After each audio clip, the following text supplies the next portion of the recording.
सुप्रभात बेटा। आज हम जो है प्रथम लेसन विद्या अमृतम अश्नुते अर्थात विद्या से अमृत की, अश्नुते होता प्राप्त होना, विद्या से अमृत की प्राप्ति होती है। तो ये जो लेसन है आपका ईशावास्य उपनिषद में से लिया गया है। तो इस उपनिषद का एक और नाम भी है ईशो उपनिषद।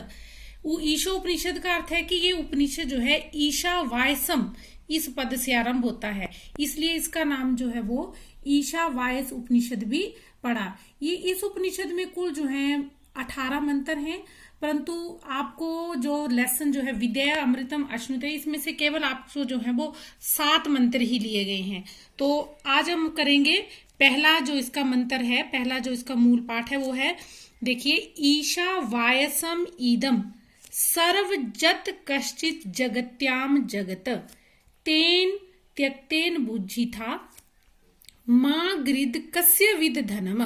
तो क्या अर्थ हुआ इसका? ईशावास्य ईदम, ईशा होता है ईश्वर के द्वारा, ईदम मतलब ये सब कुछ, सर्वम सब, यत कश्चित जो कुछ भी है, जगत्याम और जगत, जगत्याम होता है ब्रह्मांड संसार और जगत होता है परिवर्तनशील। कहते हैं इस परिवर्तनशील संसार में जत कश्चित जो कुछ भी है, सर्वम सब कुछ, ईशावास्यम वो ईश्वर के अधीन है, तेन त्यक्तेन बुद्धि था। कहता तेन उनका जो है, त्यक्तेन त्याग की भावना से, बुद्धि था होता भोग करना, ये बुझ धातु से बना है, तो उसका तो जो है त्याग की भावना से भोग कर, माँ गृद, गृद होता लालच करना, तो माँ मतलब मत, तो किसी के भी जो है कस्यविद धनम, कस्यविद मतलब किसी के भी, धन होता है संपत्ति, कहते किसी की भी संपत्ति का, धन का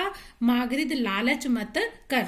तो क्या वो अर्थ है इसका? कहते हैं इस परिवर्तनशील संसार में जो कुछ भी है वो ईश्वर के अधीन है और उसका त्याग पूर्वक भावना से हमें भोग करना है और किसी की भी धन संपत्ति का लालच नहीं करना है। तो देखिए इसी में से आपको, जैसे आपने ये पहला पढ़ा मूल पाठ, तो इसमें से आपको 5 नंबर के क्वेश्चंस आएंगे। तो क्वेश्चंस कैसे आएंगे प्रश्नोत्तर? तो पहला आपको होगा एक पदेन उत्तरत। एक पदेन मतलब केवल शॉर्ट आंसर जिसको आप बोलते हैं, एक पदेन मतलब एक ही शब्द में आपने आंसर देना है, उसमें फुल आंसर नहीं देना है। और दूसरे आपको आते हैं इसमें पूर्ण वाक्यन उत्तरत, पूर्ण वाक्यन मतलब पूर्ण फुल आंसर्स देना आपने उसका। और तीसरा आपको आएंगे ग्रामर से, डू एंड रेड, जैसे आपने ग्रामर जो +1 में पढ़ी है, कोई विशेषण, विशेष्य, धातु या फिर प्रत्यय। तो आप देखो जो आपने ये पहला मूल पाठ पढ़ा, इसमें से मैंने आपको एग्जांपल्स देती हूँ कि क्वेश्चंस आपने कैसे फाउंड आउट करने हैं और कैसे आपको क्वेश्चन आएंगे। अब इसी में से पहला क्वेश्चन जैसे मैंने आपसे पूछ लिया, सर्वम केन आवायसम, सर्वम सब कुछ, केन आवायस किसके द्वारा अधीन है, आच्छादित है, किसके अधीन है? तो आपने पहले ही पढ़ा सब कुछ किसके अधीन है, ईशा। तो आपने शॉर्ट आंसर एक पदेन में आंसर इसका क्या दिया, सिर्फ एक ही पद में ईशा, तो इसका आंसर आ गया ईशा। अब देखिए मैंने दूसरा क्वेश्चन इसमें से ढूंढा, मनुष्य कस्य भावनाया संसारम बुझीथ, मनुष्य किस भावना से संसार का भोग करे? तो आपने देखो इसी में दूसरी लाइन में आपने पढ़ा, कैसे पढ़ा, त्यक्तेन, त्याग की भावना से। तो अब देखिए तीसरा क्वेश्चन इसमें से फाइंड आउट करते हैं, मनुष्य कस्यचित किम ना गृदेत, मनुष्य कस्यचित किसी का, किम ना गृदेत क्या ना करे, किसी के क्या ना करे है, धनम, धन का गृदेत, धन का लालच ना करे। तो इसमें क्या आंसर आ गया आपका, धनम। अब इसी में से आपको पूछे जाएंगे पूर्ण वाक्यन, पूर्ण मतलब फुल आंसर देना है, पूरी कंप्लीट आंसर जिसको आप बोलते हैं, कंप्लीट सेंटेंस आपने देना है इसका। तो देखो, मानवे केन कारणेन त्यागेन बुझीथ, मानव किस कारण से त्याग पूर्वक भोग करे। तो किस कारण से आपने देखो, ईशावास्य ईदम सर्वजत कश्चित जगत्याम जगत तेन त्यक्तेन बुझिता, कहता भगवान के अधीन जो है ये सारा संसार है, यहां तक आ जाएगा, तेन त्यक्तेन बुझित, त्याग पूर्वक उसका भोग करना है। अब देखिए ये आपके आगे एक पदेन, वेरी शॉर्ट 1 वर्ड आंसर्स, एक पद में आगे। अब देखो आपके कंप्लीट आंसर्स, पूर्ण वाक्य में कैसे आंसर देना आपने। तो पूर्ण वाक्य में मैंने जैसे क्वेश्चन आपको फाइंड आउट किया, मानवे केन कारणेन त्यक्तेन भुज्जित तो आपने पूरा दिया, ईशा वायसम इदम सर्व जगत्याम जगत तेन त्यक्तेन भुज्जिता। अब तीसरा जो आपको क्वेश्चन आता है वो जिसको आप इंग्लिश में बोलते हैं डू एज डायरेक्टेड, निर्देशानुसार जो आपको निर्देश दिए होंगे। तो देखो पहला आपको आ गया जगत्याम, तो जगत्याम इति पदे कै प्रातिपदिकम, तो किस शब्द से बना जगत्याम? जगती। और उसी में से आपको एक शब्द पूछा गया बुज्जिथा, बुज्जिथा जो है इति पदे का धातु, तो मैंने आपको पहले भी पढ़ाते हुए बताया बुज्जिता होता है भोग करना, ये किस शब्द से, कौन सी धातु से बना है? बुज्ज धातु से। तो ये आपका फर्स्ट जो था मंत्र जो था वो कंप्लीट हो गया। अब देखिए दूसरा, कुर्वन् एव कर्माणि जीवी विषेत समा एव त्वयि न अन्यथा इति अस्ति न कर्म लिप्यते नरा।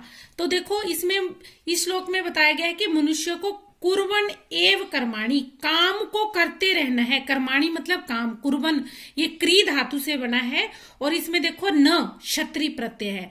तो कहता है मनुष्य को जो है कर्माणि काम को करते रहना है, जीविशेत जीने की इच्छा से, कितने? समा शतम समा 100 वर्षों तक जीवित रहते हुए काम करना है। और कैसे? एवं त्वयि ना अन्यथा इते अस्ति, कहता इसके अतिरिक्त तुम्हारे पास कोई भी रास्ता नहीं है। न कर्म लिप्यते, कहता मनुष्य पर कर्म लिप्त नहीं होता है। तो कहता इसका अर्थ क्या हुआ? कहता मनुष्य को अगर ये जीवन संसार मिला है, जीवन आयु मिली है, तो ये तब तक ही सार्थक है जब तक आप जो है समाज और देश के लिए कोई काम करते रहते हैं। और जो आप धन अर्जित कर रहे हैं उसका कुछ अंश जो है आप समाज के लिए भी लगाते हैं। निष्काम भाव से, त्याग की भावना से कर्म करें, तो यही इसका अर्थ है। अब देखिए इसमें से हमने वही सेम प्रोसेस, वही उसी से आपको क्वेश्चन आएंगे, वन वर्ड्स एक पदेन उत्तरत और जो है कंप्लीट सेंटेंस पूर्ण वाक्य में आंसर। तो देखिए पहले में से हम इसमें क्वेश्चन कैसे ढूंढेंगे?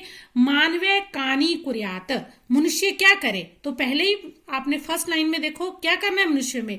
कर्माणि, मनुष्य को क्या करना है? कर्माणि। तो इसका आंसर आ जाएगा एक पदेन में कर्माणि। कस्मिन कर्म ना लिप्यते, तो अभी आपने पढ़ा कस्मिन कर्म ना लिप्यते, तो क्या आएगा? कौन कर्म के बिना नहीं रह सकता है? नरे। तो क्या आ जाएगा इसका आंसर? नरे।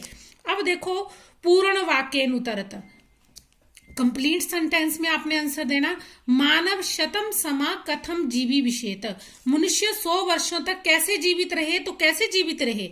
मनुष्य मानवय शतम समा कर्माणि कुर्वन् एव जीवी विषेत, मनुष्य 100 वर्षों तक काम करते हुए जीवित रहे। अब तीसरा क्वेश्चन जो आपका इसमें आ जाएगा, डू एज डायरेक्टेड, निर्देशानुसार प्रश्न। तो कुर्वन्, मैंने पहले भी आपको बताया कुर्वन् में जैसे इस पद में कै धातु, कौन सी धातु है? कै च प्रत्यय अस्ति, और इसमें कौन सा प्रत्यय है? तो देखो इसमें क्री धातु हो गई और क्षत्रि प्रत्यय हो गया। दूसरा देखो आपको ग्रामर इसमें आ गया समा, समा में आपसे जैसे पूछा जाता है इति पदे किम वचनम, तो वचन बताना है। समा होता है समय, समय एक वचन में तो नहीं हो सकता, तो क्या आएगा इसमें? कौन सा वचन हुआ? ये बहुवचन। दूसरा आपसे साथ में पूछी जा सकती है कै च विभक्ति, तो कौन सी विभक्ति हुई? जे द्वितीय विभक्ति अस्ति। दूसरा आगे देखो त्वयि, त्वयि शब्द आपने पढ़ा, त्वयि पदस्य बहुवचन रूपम किम, त्वयि होता है तुम, तो देखो इसका बहुवचन क्या आ जाएगा? युष्मासु, तुम सभी। आगे देखो फिर ग्रामर से इसमें आ जाएगा समा, पदस्य क्या अर्थ है? समा पद का क्या अर्थ है? समा क्या होता है? समय, काल, टेंस, जिसको आप संस्कृत में आप टेंस पढ़ते हैं, वर्तमान, भूत, भविष्य सभी पढ़े ना आपने टेंस। तो समा क्या होता है? समय, समय का अर्थ क्या हो गया? जो अभी आपने पढ़ा वर्षाणी, तो इसमें क्या आ जाएगा? इसका समा पद है क्या अर्थ। तो ये इसमें अर्थ भी पूछा तो इसमें आपके दूसरे ढंग से भी क्वेश्चन पूछ सकता है, इति पदस्य किम पर्यायवाची, पर्यायवाची का होता है समानार्थक, एक जैसा अर्थ हो जिसका, तो इसका आ जाएगा आपका वर्षाणी। तो आज के लिए हम आज यही पढ़ेंगे। Thank you.